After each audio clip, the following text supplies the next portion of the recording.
I, 24 female, did not ask my sister, 26, to be a bridesmaid for my wedding. I decided to have just one, and I asked my best friend, who's more of a sister to me than my actual sister. I never wanted my sister to be a bridesmaid or participate in my wedding. I got engaged in 2020 when I and my fiancée lived together for the first time. We had nowhere to go and nothing to do for a few months, so I thought about it a lot, but I couldn't imagine asking her. There are two problems my family has. The first part is my sister, who is the favourite, and my parents could not imagine me not wanting her to take centre stage and become the centre of attention at my wedding. My whole life I've heard how beautiful my sister is. She modelled as a kid, and her appearance was always something a spotlight was put on. She was the star of the family, and she loved it. She always had a way to drag attention off others to herself. I was seen as the ugly duckling, and my sister had a way of nicely picking on that. If I went out with friends, she would say I should wear makeup to look nice or suggest I try to make myself look cute. She would say she was happy nobody thought we looked alike. I started dating my fiancé in high school, and it was one of the few times I was dragged to a party. He approached me and started flirting, and then my sister came over and told him that he deserved the pretty sister. He rejected her and we ended up leaving together, and we've been together ever since. But she brought it up when he came home with me for Christmas in 2019 and joked that it wasn't too late. But I think she was serious. Despite all this, my parents believe we should be super close and I should adore my sister. The other problem is my sister was diagnosed with cancer 4 months ago. The treatments have ruined her hair and she's developed some other health complications from treatment.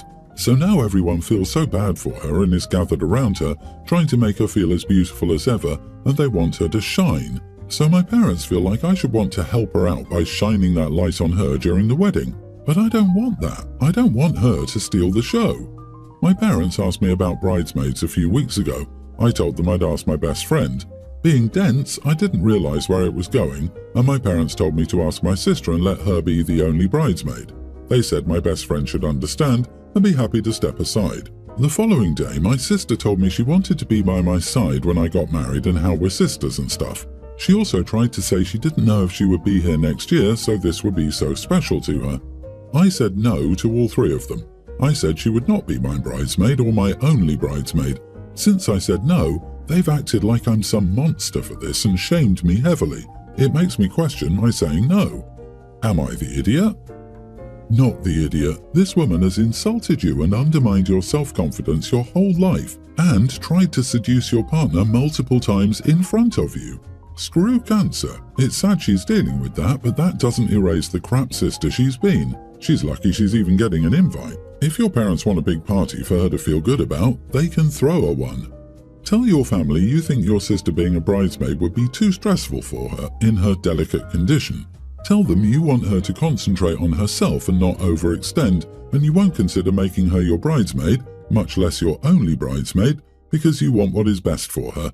Maybe she can tend to the address book or something, if she's up to it, on the day. But this whole debacle is another reason some people just elope. Elope was my knee-jerk. Take your BFF and her SO or another friend to a location you live within a 3 to 6 hour travel radius and get married while there. Long weekend, Thursday to Thursday holiday, where no one in the family knows you're married until the honeymoon is over. Spring it on your parents and princess as you want to, get it out of the way so they could focus on your sick sister. I can see it now. DJ announces a sister with Opie's new husband dance, just in case she never gets to have her own first dance if she dies. Let her cut the cake, she may never get to. Let her toss the bouquet. Let her replace you on your special day. Absolutely, elope. Put the money for the wedding on a great destination instead.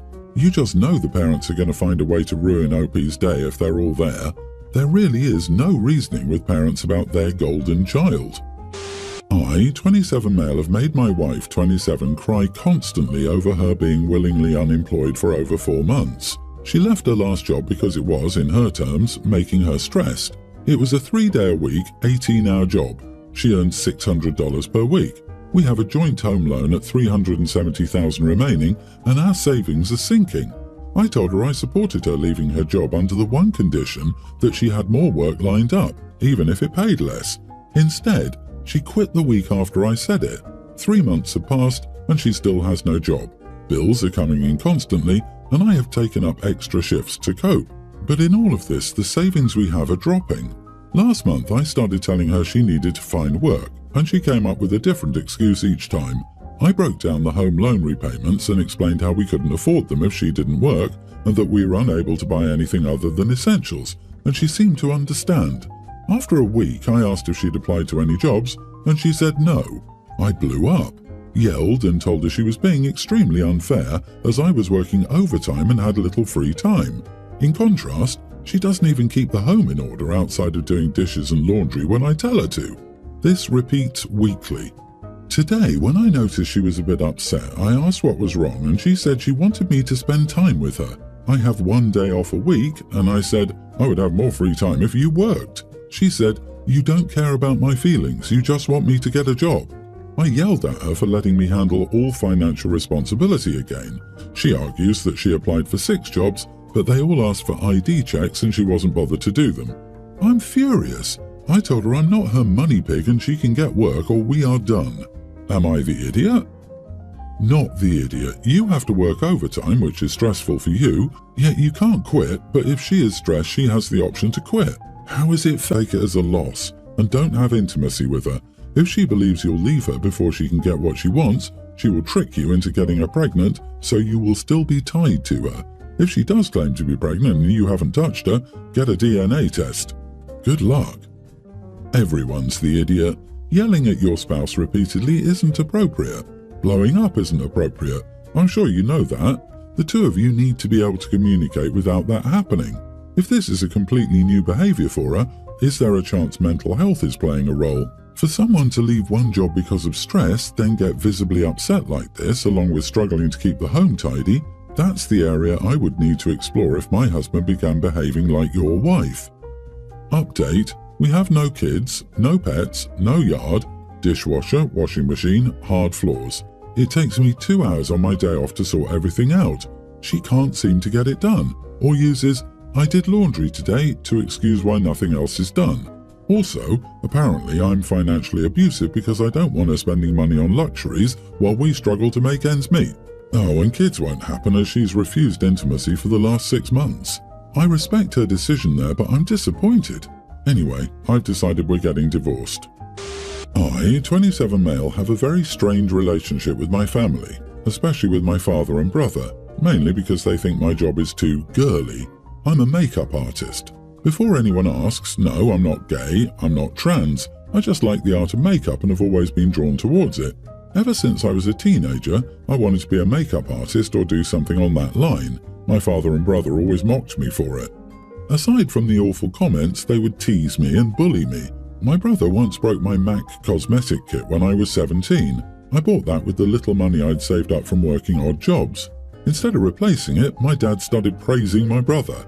Moreover, he replaced my makeup kit with cheaper, low-quality ones by saying it's all the same thing. I moved out at 18 and only contacted them on holidays and birthdays. I knew they would mock my career if I had regular contact with them. They already do it when I visit them and it's unbearable. That brings us to today. A few days ago I visited home because it was my dad's birthday.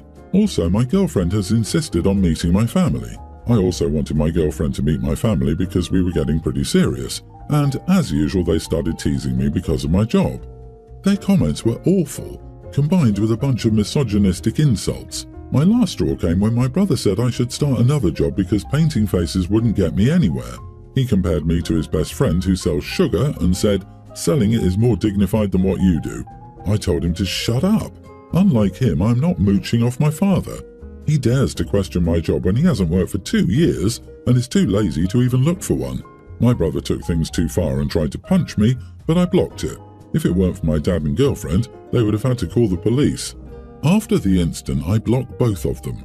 My dad demanded an apology. I just told him to screw off and never expect another visit from me. My girlfriend was upset with me because she thought it was unnecessary for me to insult my brother. I want to know if I did something wrong because people around me are saying I should have brushed it off. Am I the idiot? Edit: my mom left my dad when I was 3. We don't know where she is, and I always grew up with the idea that I have no mom. Not the idiot in any way. Geez, what a toxic family. Go no contact for a while as you have no need to be subjected to this BS. I hate your family. Go out there and make a huge success of your skill and don't give these absolute morons any further thought for at least 5 years. No birthdays, Christmas, or Thanksgiving. Surround yourself with your girl and good friends at that time. Do not be guilted back into that house. Only go there when they stop stepping over your boundaries. And your girlfriend? She watched with her own eyes as they spewed phobic and misogynistic comments to abuse her boyfriend, and her response was to tell her boyfriend he should have toned it down? Nope, she needs to go yesterday. I disagree. It was the girlfriend's first visit with OP's family. She's only seeing a snapshot of the family. The behaviour runs deeper, much deeper, to a level that the girlfriend would probably never understand. While her comment was asinine, she's probably only trying to keep the peace. Well, I'd seriously question going further with the girlfriend. Why is it that the victim of bullying is constantly pressured to brush it off and be the better person? Why don't people tell bullies to do better? Why doesn't anyone say to the aggressor to do better? Considering your brother doesn't have a job, he really should shut the heck up at you earning a living in an honest way. He's not going anywhere without a job now, is he? And unlike his buddy, the dealer, your career doesn't break laws. So you were absolutely right to call him out on his hypocrisy. My mom had a big fight with her parents when I, 25 male, was 10. The fight was about the blended family and what she wanted it to be, and the fact that my mom didn't want my grandparents to have time with just me. She was okay if they wanted only my stepsisters or the three of us together, but she said just me left my stepsisters feeling like they weren't as special, even if they got their own time. I told my mom I enjoy spending time with my grandparents and getting away from my stepsisters. This made my mom more determined to stop the individual stuff I did with my grandparents. My grandparents wanted to give me that time and refused to stop completely, so my mom stopped me from seeing them, and we went no contact, which was not my choice. For the next 8 years, my mom would talk regularly with me about choosing the blended family over the extended family. She told me over and over that my stepsisters were my sisters, that I didn't need to say step, and that I didn't need to want family experiences without them because they were family. Since the oldest by 5 months, I should try to take on the role of big brother in a positive and loving way. She told me what my grandparents allowed was not kind and inclusive. She would ask me not to mention my grandparents or any of the extended family around my stepsisters. My mom went no contact with her siblings after they told her she went too far taking my grandparents away from me. She saw it as a betrayal that they were standing by their parents.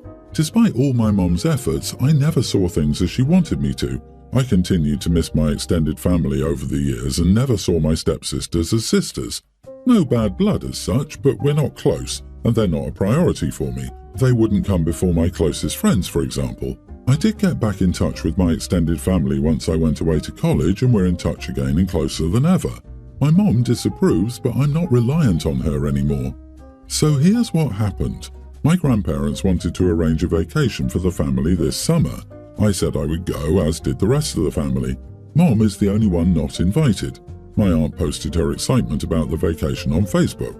I guess my mom still cyber-stalks her siblings, despite unfriending them on Facebook, because she saw the post, and I was mentioned. She had a meltdown and told me I couldn't go and shouldn't go. She told me to think of my sisters and put our family first for once.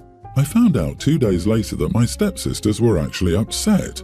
The older of the two told me it hurt to see me care more about my extended family than them, and they told me they saw me as a brother. It stings to know that even as an adult and after 16 years as a family, I would rather have my extended family than them. Am I the idiot? Edit. Stepsister's dad's side was dead before they were born. They technically have a mom's side, but their mom and her family didn't want to have a relationship with them. Not the idiot. If your mother had not made such a big deal, then maybe your stepsisters would have spent years getting to know your extended family, and it could have turned into an entire event to which they were invited. Your mother tried to force her opinions on people, which never works. Let your sisters know that your mom created the issue. It's a vacation. You're not moving across the world to escape them. Yes, the mom is stirring the pot for the step-siblings, making it a problem. So they can get individual time with your grandparents, but you can't? I can't fathom the mental gymnastics that went on in her head to come to the conclusion that this made sense. It will always amaze me that people will not understand that forcing relationships does not work and will never work. And almost every time, it results in the exact opposite of what the idiot doing the forcing wanted. I'm laughing at the thought of your mum telling a 25-year-old man that he can't and won't go on a holiday with his own damn family members. She's unhinged. Man, don't back down. Your mom never cared about how you felt. The only thing she cares about is your stepsister. Man, go on this trip. You will feel free and happy to be loved. Because your mother is completely delulu wanting to force her choice, the new family, on you, and it's not okay at all. I, 31 female, recently inherited a significant amount of money from our parents after they passed away. My siblings, both older than me, have been pressuring me to share the inheritance equally between us. However, I've been hesitant because I'm the one who took care of our parents during their final years, sacrificing a lot of time and opportunities for my own career and personal life. Growing up, my siblings were always busy with their own lives. They moved away for college, pursued successful careers, and rarely visited home. Meanwhile, I chose to stay closer to my parents, especially when their health started declining. I became their primary caregiver, managing their medical appointments and daily needs and providing emotional support. During this time, my siblings occasionally checked in, but they didn't contribute much to our parents' care. They never took on the responsibility of caregiving or even offered substantial financial support. Despite this, they still expected an equal share of the inheritance when our parents passed away. Now that I've received the inheritance, my siblings demand their share. They argue that it's only fair since we're all family. However, I strongly believe that I deserve a larger portion because of the sacrifices I made for our parents. I feel resentful that they only started showing interest in our parents' affairs when they realized there was money involved. I've explained my stance to my siblings, who accuse me of being selfish and greedy. They argue that our parents would have wanted us to share equally, regardless of who did what during their final years. However, I can't shake off the feeling that they're trying to take advantage of me and the situation. So, am I the idiot? Not the idiot. If your parents wanted your siblings to share in the inheritance, they would have had their wills drafted accordingly. They did not. It clearly indicates that your parents wanted to leave you everything. You sacrificed a lot to be your parents' caretaker. It's a hard job that never ends. Your siblings were content to let you assume the burden of your parents' care, thinking they would get an inheritance no matter what. You aren't being greedy or selfish, your siblings are. Keep the inheritance for yourself. The sacrifice is a good point. Being a caregiver can cause mental strain, and looking after two people by yourself in terms of effort and money isn't easy. They rarely visited, let alone gave OP some breathing room. They worked for and have careers that are paying off for them.